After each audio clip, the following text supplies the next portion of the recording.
Christian, you talk about taking up one's cross. So how can youth ministers actually help youth to take up their cross? That's a good question. I think one of the things that youth ministers in particular, if we're going to be these kind of teachers towards kenosis, or these teachers of taking up the cross, then we actually need to be people who do it ourselves.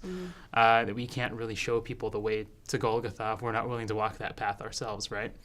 And I think that the temptation that we have as human beings is always to believe that our life does come from ourselves, that we are somehow so full of ourselves that we are going to make a name for ourselves in some real way.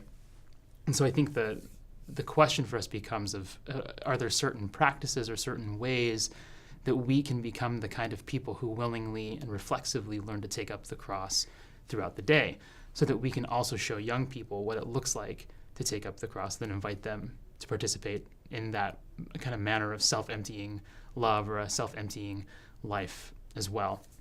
And so I do think that one of the primary things that youth ministers need to be concerned with is what kind of people they are trying to form in their youth. Not simply whether or not our kids understand Christian doctrines, or not whether or not they are abstaining from sin, but rather, are they the kind of people who are learning to put themselves aside, who are willing to be uncomfortable for the sake of other people, who are willing to confess the reality that as human beings, it is in the very nature of human beings to be created, to have been brought forth from nothing.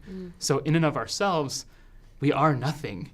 And there comes almost like a certain freedom in recognizing that. If we're spending our entire lives trying to really have life in and from ourselves, then we're never really going to be able to be open to the work of God. And so I think we do need to find certain practices, whether it's silence or living into fasting, which often we think of as just being something that only the religiously devout do when they're seeking, guidance or some kind of discernment when they're making a major life choice. I think it affects how we read the Bible, not just as a history book, but rather looking into it and seeing it as a mirror by which we come to understand ourselves and learn how to repent, as well as even the idea of how we learn how to pray for one another in intercession. I think that taking on almost a canonic way of doing youth ministry is going to dramatically change the way that we do everything, the way that we conduct our youth group gatherings, the way that our churches are formed, the way that we spend time together as peers. It's going to change everything. But I do think that we need to embrace this centrality of the cross, both in the story of Christ as well as in what it means to be his disciple.